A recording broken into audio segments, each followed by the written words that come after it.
Hello students, आज हम करने वाले हैं examples of balancing of chemical equation. Balancing of chemical equation के आज हम बहुत सारे एग्जांपल करेंगे। जैसा कि मैंने आप सभी को बताया था, बैलेंसिंग ऑफ केमिकल इक्वेशन आपका बहुत बहुत ज़्यादा इंपॉर्टेंट टॉपिक है, यानी कि इस टॉपिक से आपका गारंटेड 1 क्वेश्चन तो आपके एग्जाम्स में आता ही आता है। ठीक है, चाहे आपका वो बोर्ड एग्जाम हो या फिर आपका कॉम्पिटिटिव लेवल का कोई भी एग्जाम हो। ठीक है, तो इस टॉपिक के हमें बहुत सारे क्वेश्चंस की प्रैक्टिस करनी है। तो इस टॉपिक को अच्छे से समझने के लिए, बहुत सारे एग्जांपल्स को समझने के लिए आप सभी बच्चे इस वीडियो को एंड तक जरूर देखिएगा। तो जीनियस मेंटी क्लास में आप सभी का स्वागत है। आज हम आपके लिए लेके आए हैं क्लास 10th साइंस का chapter number 1 chemical reactions and equation का लेक्चर नंबर 6। आज का लेक्चर स्टार्ट करने से पहले आप सभी बच्चे अपनी साइंस एनसीईआरटी की बुक को ओपन करके बैठेंगे, क्योंकि यहाँ पे आपको जो भी कंटेंट प्रोवाइड किया जाता है वो आपका एनसीईआरटी में से ही लिया जाता है। तो जब भी आप ये लेक्चर्स देखो तो आपको अपनी साइंस की बुक को ओपन करके बैठना है। ठीक है, और हमेशा साथ में नोटबुक पेन लेके बैठा करो, जो यहाँ पे आपको करवाया जाए साथ साथ अपने नोटबुक में नोट डाउन किया करो, और इम्पोर्टेंट लाइन्स को आप अपनी बुक में भी अंडरलाइन कर सकते हैं। ठीक है, तो चलिए नए उमंग और जोश के साथ शुरू करते हैं आज का नया लेक्चर नंबर 6। तो जैसा कि बच्चों आप सभी को पता है, लेक्चर नंबर 5 के अंदर हमने क्या किया था, हमने केमिकल इक्वेशन समझा था कि केमिकल इक्वेशन क्या होती है। सिंपली केमिकल रिएक्शन को अगर आप उसके सिंबल या फिर फॉर्मूलाज के फॉर्म में रिप्रेजेंट कर देते हैं तो वो बन जाती है आपकी केमिकल इक्वेशन। उसके बाद हमने देखा था बैलेंस केमिकल इक्वेशन क्या होती है। तो हमने कहा था कोई भी आपकी रिएक्शन हो रही है, वहां पे अगर आपका total mass of reactant equal है टोटल मास ऑफ प्रोडक्ट के, तो वो आपकी केमिकल इक्वेशन क्या होगी, बैलेंस केमिकल इक्वेशन होगी। और अगर कोई रिएक्शन आपकी बैलेंस नहीं है, यानी कि उसका जो टोटल मास है रिएक्टेंट का वो इक्वल नहीं है मास ऑफ द प्रोडक्ट के, total mass of the product के, तो यानी कि वो इक्वेशन आपकी बैलेंस नहीं है। और उस टाइप की इक्वेशन को आप क्या बोलते हो, स्केलेटल केमिकल इक्वेशन। और स्केलेटल केमिकल इक्वेशन को आप कैसे बैलेंस करोगे, ये चीज भी आप प्रीवियस लेक्चर के अंदर अच्छे से समझ चुके हैं। तो जिस बच्चे ने वो वीडियो नहीं देखी है तो पहले आप जाके वो वीडियो देख सकते हैं। आज मैं क्या करवाऊंगी आपको, स्केलेटल केमिकल इक्वेशन, यानी कि जो आपकी अनबैलेंस इक्वेशन है उसको आप बैलेंस कैसे करोगे, इसके हम बहुत सारे क्वेश्चंस करने वाले हैं, बहुत सारे एग्जांपल्स करने वाले हैं। ओके, और ये जो आपके क्वेश्चन है ये आपकी एनसीईआरटी की बुक से ही लिए गए हैं। जो आपकी एनसीईआरटी की बुक में बीच में जो क्वेश्चन दिए हुए हैं ना, यानी कि जब आपका balance chemical equation topic complete होता है उसके बाद कुछ क्वेश्चन दिए हैं, वहीं से क्वेश्चन लिए गए हैं। तो चलिए देखते हैं आज का पहला क्वेश्चन क्या बोलता है। Question number 1, why should a magnesium ribbon be clean before burning in air.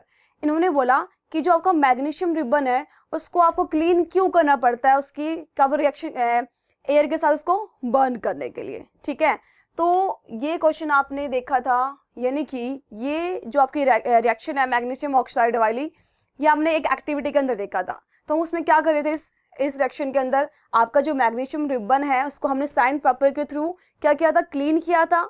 और उसके बाद हमने क्या करवाई थी, इसकी रिएक्शन करवाई थी, यानी कि मैग्नीशियम रिबन को हमने बर्न किया था और वहां से आपको मैग्नीशियम ऑक्साइड मिला था, यानी कि आपको ये रिएक्शन देखने को वहां पे मिली थी। ठीक है, मैग्नीशियम की रिएक्शन करवाई थी O2 के साथ और वहां से आपको MgO यानी कि मैग्नीशियम ऑक्साइड देखने को मिला था। ठीक है, जो क्या था आपका व्हाइट कलर का पाउडर था। ठीक है, तो उन्होंने क्वेश्चन आपका ये है कि जब आप मैग्नीशियम रिबन को बर्न करते हो उससे पहले आप उसको क्लीन क्यों करते हो, सैंड पेपर की हेल्प से। तो इसका आंसर देखो क्या है, magnesium is very reactive metal like sodium, calcium etcetera. इन्होंने बोला जो आपका मैग्नीशियम एक मेटल है वो बहुत रिएक्टिव मेटल है। ठीक है, यानी कि अगर आप मैग्नीशियम को ऐसे एनवायरनमेंट में रख दिया आपने, ठीक है, एयर में से रख दिया, एक्सपोज कर दिया उसको बाहर, तो वो क्या करेगा फटाफट से, ठीक है, क्या कर लेगा, रिएक्शन कर लेगा एयर के अंदर जो आपकी O2 प्रेजेंट होती है उसके साथ फटाफट से रिएक्शन कर लेता है। ओके, तो उन्होंने यही लिखा हुआ है, when it expose to air it reacts with oxygen to form a layer magnesium oxide MgO on its surface. देखो इन्होंने बोला अगर आप क्या कर रहे हो, मैग्नीशियम को ऐसे आपने है ना क्या कर दिया, एक्सपोज कर दिया एयर के अंदर, यानी एयर के अंदर जो आपकी ऑक्सीजन होगी वो फटाफट से मैग्नीशियम के साथ रिएक्ट करेगी और रिएक्ट करने के बाद क्या करेगी, सरफेस पर एक लेयर बन जाएगा। जैसे मान लो मेरा ये हाथ है तो इसका सरफेस ये हो गया, इस सरफेस पे क्या करेगा, MgO की लेयर बन जाएगी, यानी कि मैग्नीशियम ऑक्साइड की एक वहां पे लेयर बन जाएगी। ठीक है, अब क्या होगा, अगर आपकी मैग्नीशियम ऑक्साइड की लेयर बन गई तो क्या होगा, this layer of magnesium oxide is quite stable and prevents further reaction of magnesium with oxygen. इन्होंने बोला अब वहां पे लेयर बन गई। ठीक है, अब लेयर बनने का मतलब क्या हुआ, और उन्होंने बोला जो आपकी लेयर होती है वो स्टेबल होती है, क्वाइट स्टेबल यानी कि थोड़ी सी स्टेबल होती है। कोई भी चीज जब स्टेबल हो गई तो वो आगे क्यों जाएगा, समझ में आ रहा है आपको। देखो एक इंसान है, वेल सेटल इंसान है, ठीक है, यानी कि वो स्टेबल पर्सन है। ठीक है, वो स्टेबल है तो अपने घर में रहेगा, है ना, क्योंकि उसके पास सारी चीजें हैं।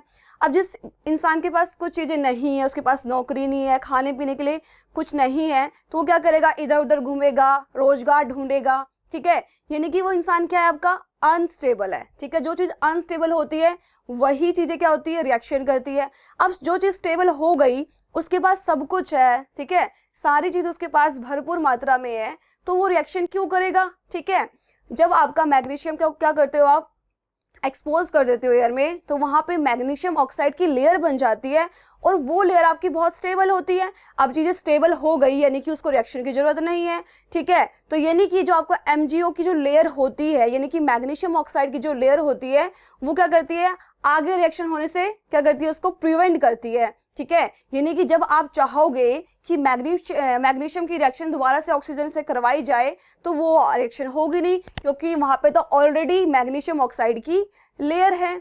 ठीक है, तो इस लेयर को हटाने के लिए, इस लेयर को रिमूव करने के लिए हम क्या करते हैं, सैंड पेपर की हेल्प लेते हैं, और सैंड पेपर की हेल्प से उस लेयर को आपने क्लीन करा, अब वापस से आपका मैग्नीशियम मिल गया आपको, और फिर आप उस मैग्नीशियम की रिएक्शन ऑक्सीजन के साथ करके फिर आप मैग्नीशियम ऑक्साइड प्राप्त कर सकते हैं। ठीक है, समझ में आया कि आप क्यों जब भी आप मैग्नीशियम की रिएक्शन ऑक्सीजन के साथ करवाते हैं या फिर उसको बर्न करते हैं तो उसको क्लीन क्यों करते हैं। क्लीन इसलिए करते हैं क्योंकि उसमें मैग्नीशियम ऑक्साइड की ऑलरेडी लेयर होती है। अगर ऑलरेडी ही लेयर है तो वहां पे रिएक्शन तो होगी ही नहीं, क्योंकि वो स्टेबल है।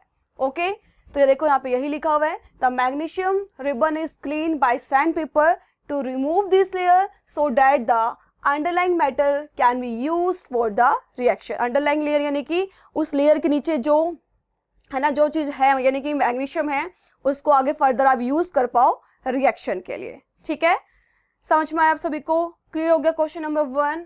ओके, आगे बढ़ते हैं, अब हम देखते हैं क्वेश्चन नंबर 2। क्वेश्चन नंबर 2 में आपसे क्या पूछा गया है, right the balance equation for the following chemical reaction.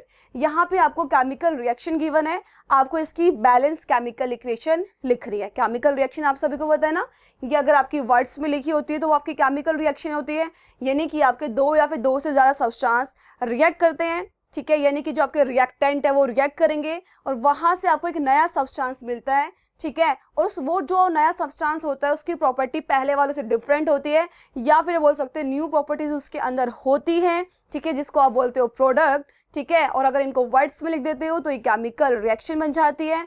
अब हम क्या करेंगे, सबसे पहले इस रिएक्शन को, इस केमिकल रिएक्शन को हम केमिकल इक्वेशन में चेंज करेंगे।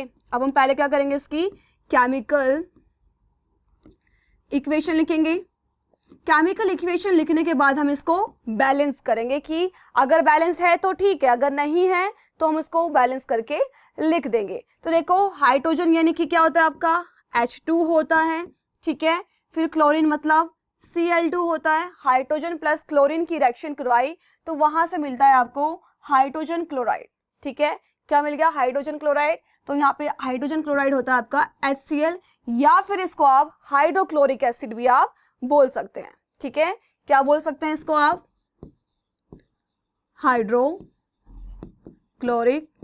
एसिड भी इसको आप बोलते हैं, या फिर हाइड्रोजन क्लोराइड भी बोल सकते हैं। यहां तक समझ में आया। अभी तक आपने कुछ नहीं किया, सिंपली केमिकल रिएक्शन को केमिकल इक्वेशन की फॉर्म में लिखा है, यानी कि इनके सिंपल्स की फॉर्म में और फॉर्मूलाज की फॉर्म में इसको लिख दिया है। अब हम चेक करेंगे कि ये जो आपकी केमिकल इक्वेशन यहाँ पे आपने लिखी है वो बैलेंस है या फिर नहीं है। ठीक है, तो हम चेक कर लेते हैं। मैं यहाँ पे लिख लेती हूँ एलिमेंट,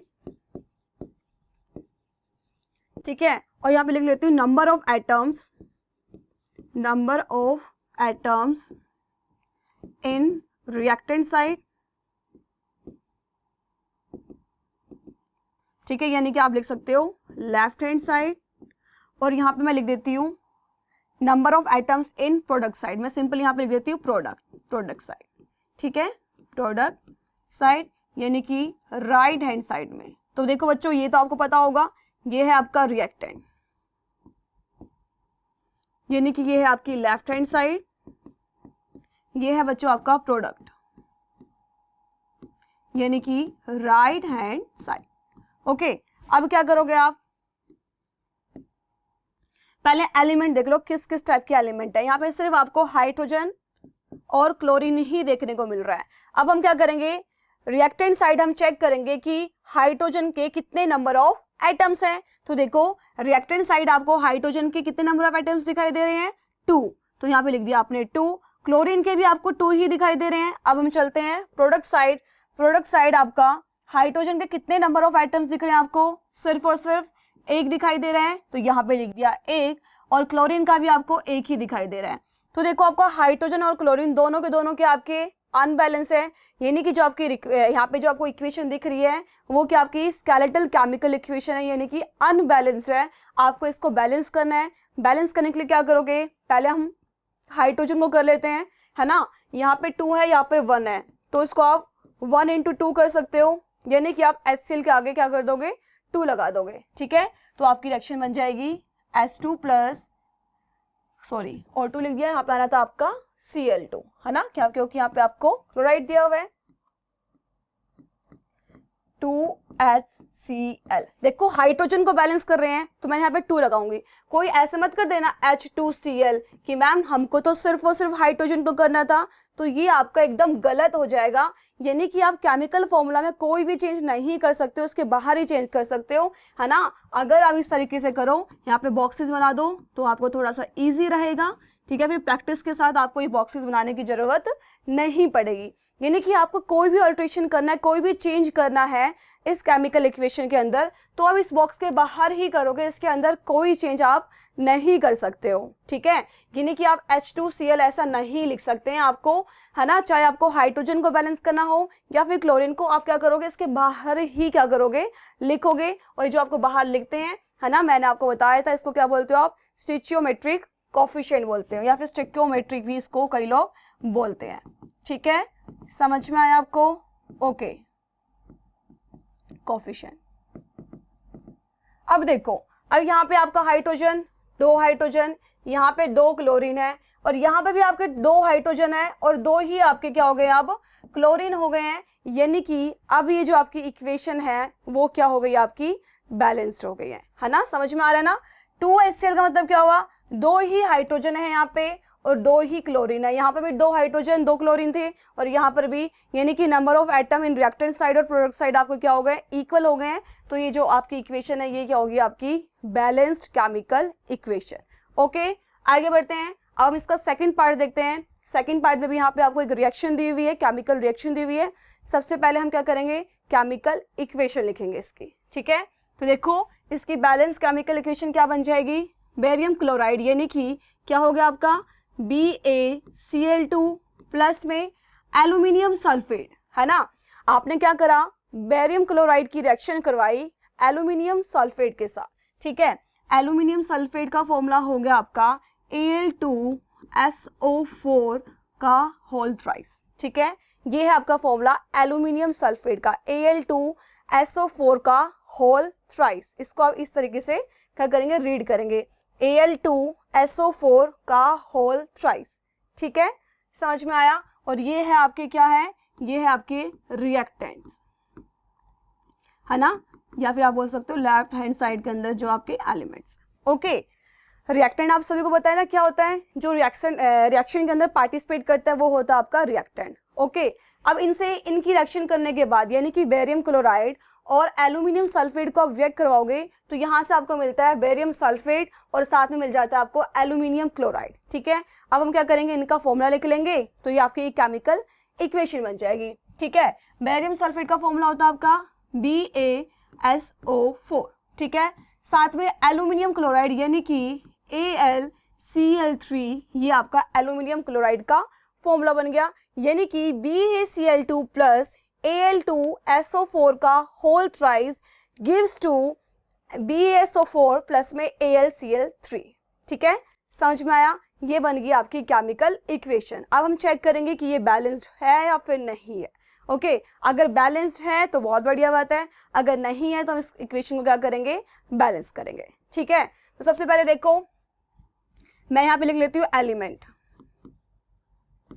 ठीक है, और यहाँ पे मैं लिख लेती हूँ रिएक्टेंट। अब आप समझ जाना, नंबर ऑफ रिएक्टेंट और नंबर ऑफ प्रोडक्ट ही लिख रही हूँ यहाँ पे। ठीक है, number of reactant in number of atom in reactant side और number of atom in product side.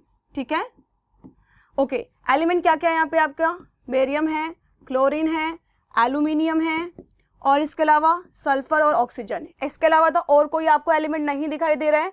पहले हम देख लेते हैं रिएक्टेंट साइड। ये है आपका रिएक्टेंट, तो बेरियम आपका सिर्फ और सिर्फ एक ही है। ठीक है, क्लोरीन के 2 एटम है, एल्यूमिनियम के भी 2 एटम है और आपका सल्फर के कितने हो गए आपके, 3 हो गए। गलती से 1 मत लिख देना क्योंकि देखो SCA और यहाँ पे 3 लिखा हुआ है, तो सल्फर के यहाँ पे 3 एटम है। ठीक है, तो यहाँ पे आपने 3 लिख दिया। और ऑक्सीजन के देखो कितने हो गए, 4 और 3, यहाँ पे कितने हो गए आपके, 12 एटम आपके ऑक्सीजन के हो गए हैं। ठीक है, प्रोडक्ट साइड देखो, बेरियम का आपका 1 है, फिर क्लोरीन चेक करो, क्लोरीन के आपके 3 हैं। ठीक है, उसके बाद आपका एल्यूमिनियम का आपको 1 ही है। फिर आप सल्फर चेक करोगे, सल्फर का 1 और ऑक्सीजन का आपका 4। ठीक है, आपके एनसीईआरटी के अकॉर्डिंग जो मैंने आपको बताया था, अब इसको आपको बैलेंस करना है। तो बैलेंस करने के लिए आप चेक करोगे सबसे पहले कि वो कौन सा आइटम है जिसमें सबसे ज्यादा नंबर ऑफ, वो कौन सा एलिमेंट है जिसके पास सबसे ज्यादा नंबर ऑफ एटम्स है। तो यहाँ पे आपको ऑक्सीजन दिखाई दे रहा होगा, ऑक्सीजन के पास 12 नंबर ऑफ एटम्स है। तो हम क्या करेंगे, यहाँ पे 12 है, यहाँ पे 4 है, तो अब क्या कर लोगे, 4 × 3 क्या हो जाएगा, यहाँ पे 4 × 3, यानी कि इस फ्रैक्शन के अंदर यहाँ पे हम इसको क्या कर लेंगे, 3 से मल्टीप्लाई कर देंगे। तो देखो आपकी इक्वेशन क्या बन जाएगी, आपकी इक्वेशन फिर बन जाएगी BaCl2 प्लस में Al2SO4 का होल थ्राइस। और आप क्या कर देंगे, इसको आप किससे मल्टीप्लाई करेंगे, आपको क्या चाहिए, 12 ऑक्सीजन चाहिए, तो आप 4 × 3 है, यानी कि 3BaSO4 प्लस में AlCl3। ठीक है, यहाँ तक समझ में आया? देखो अब यहाँ पर भी आपके 12 ऑक्सीजन के एटम है, यहाँ भी 12 ऑक्सीजन, यानी कि आपका ऑक्सीजन तो आपका बैलेंस्ड हो गया। ठीक है, अब आगे चेक करो, और आगे आपको क्या करना है, आपका ऑक्सीजन बैलेंस हो गया तो यहाँ से आपका साथ साथ सल्फर भी बैलेंस हो गया। यहाँ पर देखो आपके 3 आइटम है सल्फर के, यहाँ पर भी अब आपके 3 हो गए, यानी कि आपका सल्फर भी बैलेंस हो गया, यहाँ भी 3 सल्फर के आइटम। ठीक है, आपका सल्फर और ऑक्सीजन तो बैलेंस हो गया। अब चेक करो, अब हम क्या करेंगे बैलेंस। देखो अब यहाँ पे आपको दिखाई दे रहा होगा, यहाँ पे 3 बेरियम दिखाई दे रहा है और यहाँ पे सिर्फ एक ही बेरियम है। ठीक है, तो अब क्या करोगे, यहाँ पे बेरियम को 3 से मल्टीप्लाई कर दोगे तो आपके 3 बेरियम हो जाएंगे। अब क्या होगा, यहाँ पे मैंने सिंपली 3 से मल्टीप्लाई करा तो 3BaCl2 प्लस में Al2SO4 का whole thrice gives to 3BaSO4 plus में AlCl3। ठीक है, अब देखो आपका बेरियम भी क्या हो गया, आपका बैलेंस हो गया है, सल्फर भी हो गया, ऑक्सीजन भी हो गया, क्या बच गया आपका, एल्यूमिनियम और क्लोरीन। अब हम क्लोरीन चेक करते हैं, देखो 3 × 2 = 6। ठीक है, यहाँ पे 6 क्लोरीन है और यहाँ पे चेक करेंगे, यहाँ पे सिर्फ और सिर्फ 3 ही क्लोरीन है, आपको 6 चाहिए, यानी कि आपको 3 × 2 करना पड़ेगा। अगर मैं क्या करती हूँ, यहाँ पे 2 से मल्टीप्लाई करती हूँ तो आपका क्लोरीन बैलेंस हो जाएगा। ठीक है, तो देखो 3BaCl2 प्लस में Al2SO4 का whole thrice gives to 3BaSO4 plus में आपको क्या चाहिए, 6 क्लोरीन चाहिए, यानी कि आपको यहाँ पे 2 से मल्टीप्लाई करनी पड़ेगी एंड Cl3। तो देखो यहाँ से आपका क्लोरीन भी बैलेंस हो गया, यहाँ पे 6 क्लोरीन है, यहाँ पर भी 3 × 2 = 6 क्लोरीन है, यहाँ पे आपका 3Ba है और यहाँ पर भी आपका 3Ba है, यानी कि बेरियम है।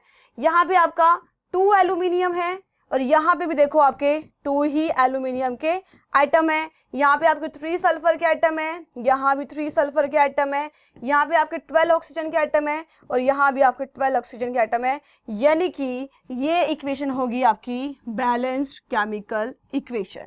ठीक है, ये इक्वेशन क्या होगी आपकी बैलेंस्ड केमिकल इक्वेशन। समझ में आप सभी को? इजी लग रहा होगा आपको कि कैसे कैसे आपको केमिकल इक्वेशन को बैलेंस करना है। ओके, अब हम करते हैं एक रिएक्शन करते हैं। ये यहाँ पे आपको केमिकल रिएक्शन दी हुई है। पहले हम क्या करेंगे, इसकी केमिकल इक्वेशन बनाएंगे। ठीक है, तो देखो हम क्या करेंगे, सोडियम मतलब क्या हो गया आपका Na, ठीक है, प्लस में वाटर यानी कि H2O हो गया और यहाँ से मिलता है आपको सोडियम हाइड्रोक्साइड यानी कि NaOH प्लस में हाइड्रोजन यानी कि H2। ठीक है, ये है आपकी केमिकल रिएक्शन और इसको अगर आप सिंबल्स और फॉर्मूला के फॉर्म में लिख देते हो तो आपकी केमिकल इक्वेशन बन गई। ठीक है, यहाँ पे जो आपको दिखाई दे रहा है ये है भाई आपके रिएक्टेंट यानी कि आपका लेफ्ट हैंड साइड। ठीक है, और ये बन गया आपका प्रोडक्ट यानी कि आपका राइट हैंड साइड। ठीक है, तो सबसे पहले हम चेक कर लेते हैं कि यहाँ पे number of atom in reactant side और प्रोडक्ट साइड इक्वल है या फिर नहीं है। अगर इक्वल है तो बैलेंस है और अगर इक्वल नहीं है तो क्या होगी आपकी ये अनबैलेंस्ड होगी यानी कि स्केलेटल केमिकल इक्वेशन होगी। मैं यहाँ पे लिख लेती हूँ एलिमेंट, यहाँ पे रिएक्टेंट साइड में कितने आपके एटम है। ठीक है, और इधर लिख देते हैं प्रोडक्ट साइड में कितने नंबर ऑफ आपके एटम है। यहाँ पे एलिमेंट आपको एक सोडियम दिखाई दे रहा है, हाइड्रोजन एंड ऑक्सीजन, इसके अलावा आपको और कुछ नहीं दिखाई दे रहा होगा। तो रिएक्टेंट साइड देखो आपका सिर्फ और सिर्फ एक ही सोडियम का एटम है, हाइड्रोजन यानी कि आपके हाइड्रोजन के 2 एटम्स हैं और ऑक्सीजन का आपका एक ही एटम है। प्रोडक्ट साइड देखो आपका सोडियम का सिर्फ और सिर्फ क्या है, एक ही एटम है। ठीक है, ऑक्सीजन भी आपका क्या है, ऑक्सीजन भी आपका एक है और हाइड्रोजन आपका कितना है 2 और 1 3 हाइड्रोजन है। तो सबसे पहले हमें क्या करना पड़ेगा, देखो यहाँ पे आपका सोडियम और ऑक्सीजन तो बैलेंस है पर आपका हाइड्रोजन बैलेंस नहीं है।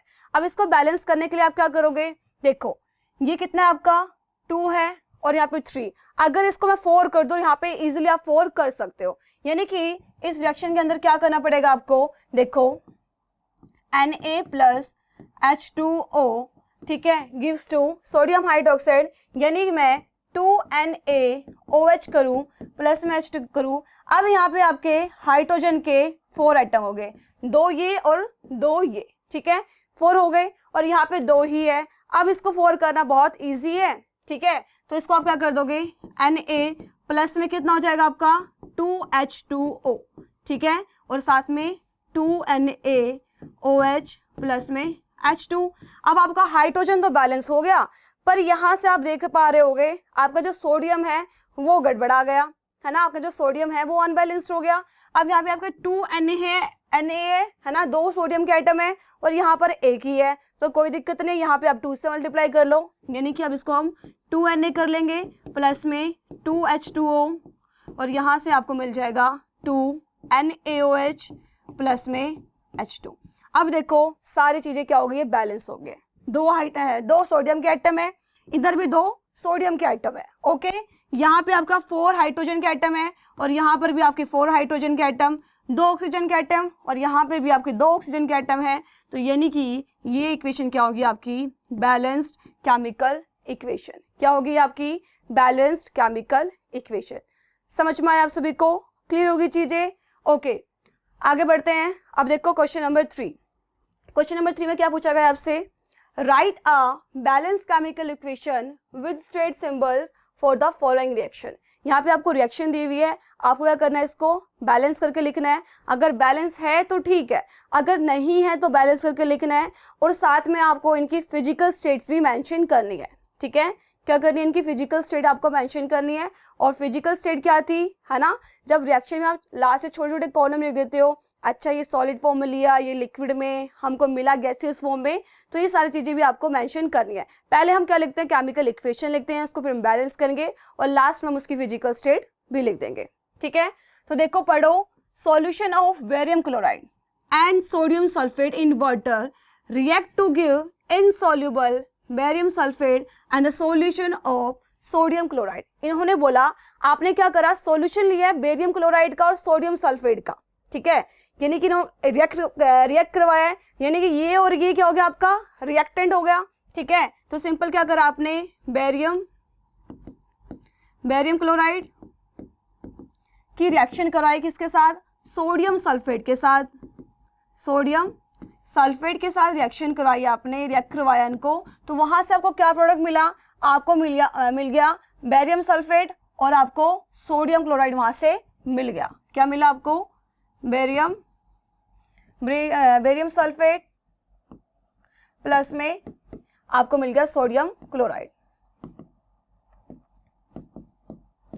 ये आया केमिकल रिएक्शन। हम केमिकल इक्वेशन लिखते हैं, बेरियम क्लोराइड यानी कि आपका हो गया BaCl2 प्लस में सोडियम सल्फेट यानी कि Na2SO4 सोडियम सल्फेट हो गया। यहाँ से मिला आपको बेरियम सल्फेट यानी कि BaSO4, ठीक है, प्लस में मिल गया सोडियम क्लोराइड यानी कि NaCl, ठीक है।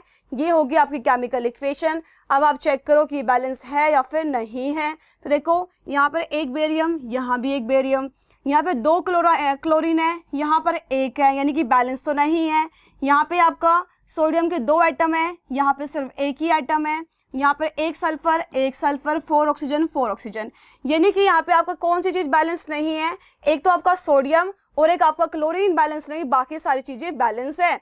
तो हम क्या करते हैं, अगर मैं यहाँ पे 2 लगा दूँ, देखो BaCl2 प्लस में Na2SO4 BaSO4 प्लस में 2NaCl कर दूं, तो ये जब आपकी इक्वेशन बन गई, ये बन गई आपकी बैलेंस्ड केमिकल इक्वेशन। देखो यहाँ पर एक ही बेरियम है, यहाँ पर भी एक बेरियम है, यहाँ पे 2 क्लोरीन है, यहाँ पर भी देखो 2 क्लोरीन हो गया, यहाँ पे 2 सोडियम के एटम है, यहाँ पर भी 2 सोडियम के एटम है, यहाँ पर 1 सल्फर का एटम, यहाँ भी 1 सल्फर का, और यहाँ पे 4 ऑक्सीजन के एटम, और यहाँ पर भी 4 ऑक्सीजन के एटम, यानी कि ये बन गई आपकी बैलेंस्ड केमिकल इक्वेशन। अब क्या करेंगे, हम इनकी फिजिकल स्टेट मेंशन करेंगे। तो देखो इन्होंने बोला आपने बेरियम क्लोराइड और सोडियम सल्फेट का सॉल्यूशन लिया वाटर के अंदर, है ना। वाटर के अंदर सॉल्यूशन लेने का मतलब आपका जो बेरियम क्लोराइड और आपका सोडियम सल्फेट है वो दोनों के दोनों किस फॉर्म में, आपका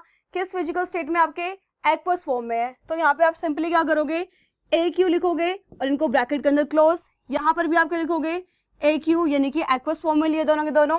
और यहाँ से जो आपको प्रोडक्ट मिला वो क्या मिला आपको, इनसोल्यूबल बेरियम सल्फेट। इनसोल्यूबल यानी कि वो सोल्यूबल नहीं है, यानी कि आपको प्रोडक्ट किस फॉर्म में मिला है, सॉलिड फॉर्म में मिला है, ठीक है। यानी कि जो आपका बेरियम सल्फेट है वो आपको सॉलिड फॉर्म में मिला है। तो यहाँ पे आप सिंपल छोटा सा S लिख के ब्रैकेट पे क्लोज कर देंगे। आपने बेरियम सल्फेट की स्टेट बता दी कि वो भाई सॉलिड फॉर्म में है, ओके। फिर आपका जो NaCl है वो क्या है आपका, देखो उन्होंने बोला वो आपका सॉल्यूशन है, सॉल्यूशन यानी कि ये भी आपका एक्वस फॉर्म में है, तो यहाँ पे AQ आप लिख दोगे। तो इस क्वेश्चन का आंसर सिंपली ये हो गया। आपने पहले इक्वेशन लिखी, फिर इसको आपने बैलेंस करा और इस स्टेटमेंट को समझ के आपने इसकी फिजिकल स्टेट भी यहाँ पे मेंशन कर दिया है, ओके। आगे बढ़ते हैं, अब हम देखते हैं इसका सेकंड पार्ट। सेकंड पार्ट में देखो क्या पूछा गया है, sodium hydroxide solution in water react with hydrochloric acid solution in water to produce sodium chloride solution and water. देखो उन्होंने आपको एक केमिकल रिएक्शन दी हुई है ना, ये आपने देखी होगी 9th क्लास में, मैंने आपको समझाई थी। न्यूट्रलाइजेशन की रिएक्शन है, एसिड बेस वाली रिएक्शन है आपकी। देखो इसमें क्या हो रहा है, सोडियम हाइड्रोक्साइड का सॉल्यूशन लिया है, ठीक है, वाटर में, और इसको रिएक्ट करवाया गया हाइड्रोक्लोरिक एसिड के साथ, यानी कि सिंपली मैं लिखूं सोडियम हाइड्रोक्साइड यानी कि NaOH को रिएक्ट करवाया गया हाइड्रोक्लोरिक एसिड यानी कि HCl के साथ, और यहाँ से आपको जो प्रोडक्ट मिलता है वो मिलता है आपको सोडियम क्लोराइड यानी कि NaCl मिलता है, और साथ में आपको मिलता है वाटर यानी कि H2O, ठीक है। ये होगी आपकी केमिकल इक्वेशन, है ना। एसिड बेस रिएक्शन आपकी, ये आपका बेस है, ये एसिड है, इन दोनों ने रिएक्ट करा तो यहाँ से आपको सॉल्ट प्लस में वाटर मिलता है, ओके। अब हम चेक करेंगे कि ये इक्वेशन आपकी बैलेंस्ड है या फिर नहीं है। तो देखो यहाँ पे एक ही सोडियम का आइटम है रिएक्टेंट साइड में, प्रोडक्ट साइड में भी आपका एक ही सोडियम का आइटम है। यहाँ पे देखो रिएक्टेंट साइड में आपका एक ऑक्सीजन का आइटम है, और यहाँ पर भी आपका एक ही ऑक्सीजन का आइटम है, ठीक है। यहाँ पे देखो रिएक्टेंट साइड आपका 2 हाइड्रोजन का आइटम है, एक NaOH के साथ और एक HCl के साथ, है ना, एक H ये रहा, एक H ये रहा, यानी कि यहाँ पे 2 एटम है आपके हाइड्रोजन के, और यहाँ पे H2O में देखो, यहाँ पर यानी कि प्रोडक्ट साइड भी आपके हाइड्रोजन के 2 एटम है, ठीक है।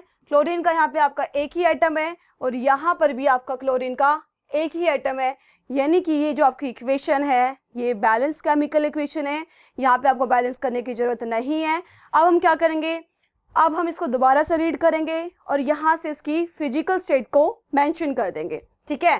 देखो उन्होंने बोला सोडियम हाइड्रोक्साइड और हाइड्रोक्लोरिक एसिड का सॉल्यूशन लिया, यानी कि सॉल्यूशन लेने का यानी मतलब हुआ ये एक्वस फॉर्म में है, ठीक है, और HCl भी आपका एक्वस फॉर्म में है, ठीक है, और वहां से आपको सोडियम क्लोराइड का सॉल्यूशन मिला है, यानी कि ये भी आपका एक्वस फॉर्म में है, और वाटर तो भाई आपका लिक्विड फॉर्म में होता ही है, तो यहाँ पे सिंपली L लिख दोगे। तो ये आपने यहाँ पे आपने क्या कर दिया, सिंपली इनकी फिजिकल स्टेट्स को भी आपने मेंशन कर दिया, ठीक है। समझ में आपको क्लियर होगी चीजें। तो बच्चों यहाँ पे आपके जो NCERT वाले क्वेश्चन है वो तो कंप्लीट होते हैं, ये 2 क्वेश्चन एक्स्ट्रा है मैंने लिए हैं आपको कि थोड़ी सी आपकी प्रैक्टिस और हो जाए, तो इसको आप साथ साथ अपनी नोटबुक में इस क्वेश्चन को भी नोट डाउन कर लेना, ओके। तो देखो क्वेश्चन नंबर 4 क्या बोलता है आपका, right a balance chemical equation for the following reaction. यहाँ पे आपको एक केमिकल रिएक्शन दी हुई है, आपको इसकी बैलेंस केमिकल इक्वेशन बनानी है, ठीक है। तो हम पहले क्या करेंगे, केमिकल इक्वेशन लिखेंगे, उसके बाद हम उसको बैलेंस करेंगे। तो यहाँ पे देखो क्या लिखा हुआ है, methane burns in oxygen to form carbon dioxide and water. जो आपका मीथेन होता है, मीथेन का फॉर्मूला होता है CH4, ऑक्सीजन के साथ रिएक्शन करी और आपको क्या मिला, कार्बन डाइऑक्साइड यानी कि CO2 प्लस में आपको मिल गया वाटर, ठीक है। ये होगी आपकी केमिकल इक्वेशन। अब आपको चेक करना है कि ये बैलेंस्ड है या फिर नहीं है। देखो यहाँ पे एक कार्बन है ना, ये क्या आपका रिएक्टेंट है और ये है आपका प्रोडक्ट।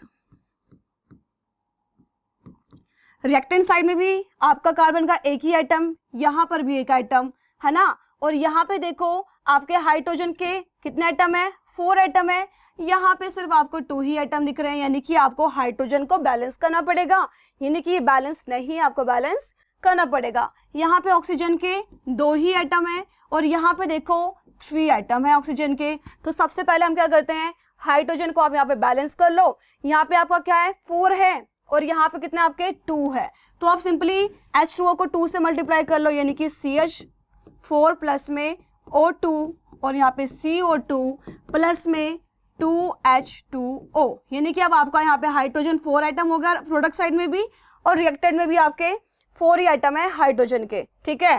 कार्बन और हाइड्रोजन तो आपका बैलेंस हो गया। अब हम चेक करते हैं ऑक्सीजन, यहाँ पे 2 है ऑक्सीजन के आइटम और यहाँ पे देखो 2 ये रहे, यानी कि आप यहाँ पे 4 आइटम हो गए ऑक्सीजन के, ठीक है। तो ऑक्सीजन को बैलेंस करने के लिए क्या करोगे, सिंपली यहाँ 2 से मल्टीप्लाई कर लोगे, यानी कि CH4 प्लस में 2O2 से मिल गया आपको CO2 प्लस में 2H2O, यानी कि जो आपको एक केमिकल इक्वेशन दिखाई दे रही है ये हो गई आपकी बैलेंस केमिकल इक्वेशन। देखो यहाँ पे कार्बन 1 है, यहाँ भी 1 है, यहाँ पे 4 आइटम है हाइड्रोजन के, यहाँ भी 4 आइटम, यहाँ पे 4 आइटम ऑक्सीजन के और यहाँ पर भी आपके 4 ही आइटम है ऑक्सीजन के, ठीक है। समझ में आया आपको, क्लियर होगी चीजें कि आपको कैसे कैसे, ठीक है, स्केलेटल केमिकल इक्वेशन या फिर अनबैलेंस केमिकल इक्वेशन को कैसे कैसे आपको बैलेंस करना होता है। ओके, आगे बढ़ते हैं क्वेश्चन नंबर 5। क्वेश्चन नंबर 5 में देखो क्या लिखा गया है, convey the following information in the form of balance chemical equation, ठीक है। On adding an aqueous solution of sodium hydroxide to an aqueous solution of copper sulphate, copper hydroxide is precipitated and sodium sulphate remain in solution. देखो यहाँ पे आपको एक chemical reaction बताई गई है, इस केमिकल रिएक्शन को ध्यान से पढ़ना है और आपको केमिकल इक्वेशन इसकी लिखनी है। केमिकल इक्वेशन लिखने के बाद आपको चेक करना है कि वो बैलेंस्ड है या फिर नहीं है। बैलेंस है तो ठीक है, उसकी सीधा आपको फिजिकल स्टेट मेंशन करनी है, और अगर बैलेंस नहीं है तो उसको आपको बैलेंस करना पड़ेगा।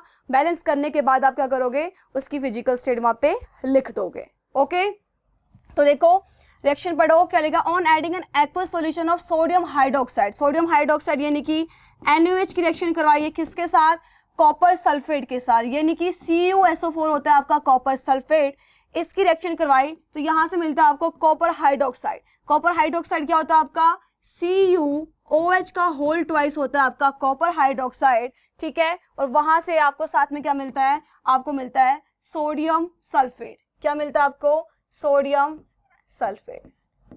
ठीक है, ये रिएक्शन आपकी हुई है, यानी कि आपकी केमिकल इक्वेशन होगी। आप चेक करो कि ये बैलेंस है या फिर नहीं है। देखो यहाँ पे आपका एक सोडियम है, यहाँ पे 2 सोडियम, यानी कि आपकी बैलेंस तो नहीं है।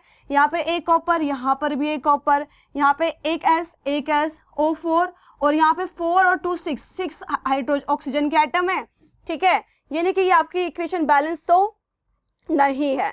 ठीक है, तो हम पहले सोडियम को बैलेंस कर लेते हैं। यहाँ पे Na 1 है और यहाँ पे 2 है, तो सिंपली आप क्या कर दोगे, 2 NaOH कर दोगे, प्लस में CuSO4 से आपका CuOH का होल ट्वाइस, प्लस में Na2SO4। देखो अब ये आपका बैलेंस हो गया। यहाँ पे भी 2 एटम है सोडियम के और प्रोडक्ट साइड में भी आपके 2 ही एटम है सोडियम के। ठीक है, अब देखो अब क्या करते हैं, हम कॉपर चेक करते हैं, कॉपर भी है, सल्फर भी है। अब हम क्या कर लेते हैं, ऑक्सीजन को हम चेक करते हैं बैलेंस करने के लिए। यहाँ पे देखो आपका कितने ऑक्सीजन है, 4 और 2, यहाँ पे कितना हो गया आपके, ये देखो 2 यहाँ से और 4 यहाँ से, यानी कि 6 एटम है यहाँ पे ऑक्सीजन के। और यहाँ चेक करते हैं, यहाँ से हो गया आपके 2 ऑक्सीजन और यहाँ से आपके हो गए +4, यानी कि यहाँ पर भी आपके क्या है, 6 एटम है ऑक्सीजन के, यानी कि ऑक्सीजन भी आपका बैलेंस है।